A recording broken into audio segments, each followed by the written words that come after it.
PCO বা রোগা অথচ পলিসিস্টিক ওভারি, এরকম কি হতে পারে?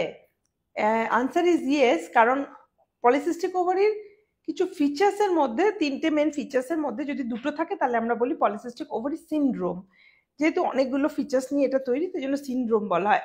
একটা হচ্ছে ক্লিনিক্যালি ওয়েট খুব বেশি থাকে ইউজুয়ালি, তো ওয়েট বেশি থাকে, কিছু অ্যাপিয়ারেন্স বডির মধ্যে, ধরো মুখের মধ্যে বেশি ব্রণ, গায়ের লোমগুলো খুব কর্কশ ছেলেদের মতো, যাকে আমরা বলি হার্সুটিজম, ঠিক আছে? এছাড়া তোমার গলার মধ্যে অনেক সময় ব্ল্যাক মার্কস, বগলে ব্ল্যাক মার্কস, এইগুলো তোমার টিপিক্যাল একটা পিকচার থাকে, যেটা নিয়ে আমি আগেও আমার অনেক ভিডিওতে বলেছি যে এই অ্যাপিয়ারেন্সটা অনেক সময় স্পেশালি পিউবার্টাল গার্লস যারা খুব বেশি ওয়েট গেইন করেছে, পলিসিস্টিক ওভারি বা পিরিয়ডের সমস্যাতে ভুগছে, তাদের ক্ষেত্রে এই অ্যাপিয়ারেন্সের জন্য তারা বুলিড অবধি হয়।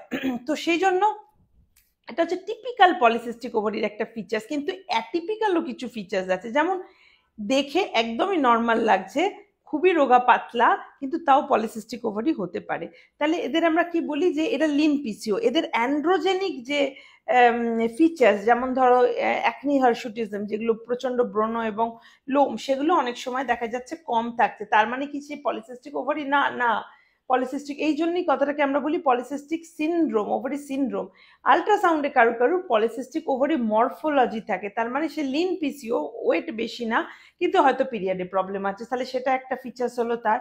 তার আল্ট্রাসাউন্ড ফিচার্সে মিলে যাচ্ছে যে তার পলিসিস্টিক ওভারির মতো মরফোলজি আছে, এবং তার কিছু ক্রাইটেরিয়া আছে। এগেন, এটা তো মেডিকেল ক্রাইটেরিয়া, তোমাকে যে করবে সে ক্রাইটেরিয়া, আই হোপ তারা ক্রাইটেরিয়া মেনে তোমায় ডায়াগনোসিস দেবে, যেটা বেশিরভাগ সোনোগ্রাফার করে না।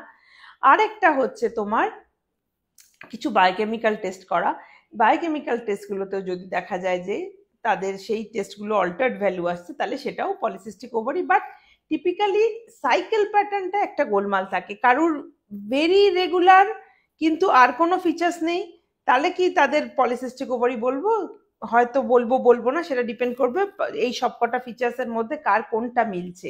কিন্তু লিন পিসিও মানে যারা খুব রোগা চেহারা, কিন্তু তারা পলিসিস্টিক ওভারি, কেন তাদের পলিসিস্টিক ওভারি মরফোলজি আছে, অনেকের হয়তো পিরিয়ডও ইরেগুলার আছে, তো বা পিরিয়ড আসে না, এরকমও পেশেন্ট আমার আছে, অথচ রোগা পাতলা, খুব মুশকিল আমাদের একে ম্যানেজ করা হয়। কিন্তু জিনিসটা কেন হয়, যে মেন কারণ যেটা ইনসুলিন রেজিস্ট্যান্স, এইটা কিন্তু সবার থাকছে।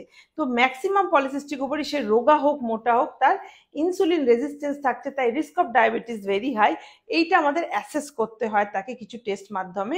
তারপরে তার ম্যানেজমেন্ট কি দেবো, depending on of course healthy body weight maintain করা। তাতে লিন পিসিও যারা রোগা, তাদের তো ওই মেনটেনেন্স কমানোর কিছু নেই, কিন্তু হেলদি ডায়েট, এক্সারসাইজ, লো কার্বোহাইড্রেট ডায়েট, এইগুলো কিন্তু স্ট্যান্ডার্ড সবার জন্য। কারণ যে ইনসুলিন রেজিস্ট্যান্স বা এইটাই যে ইনসুলিন হরমোনটা যে ঠিক কাজ করছে না, সেই ফ্যাক্টরটা সবার জন্য কমন, সে রোগা হোক কি মোটা।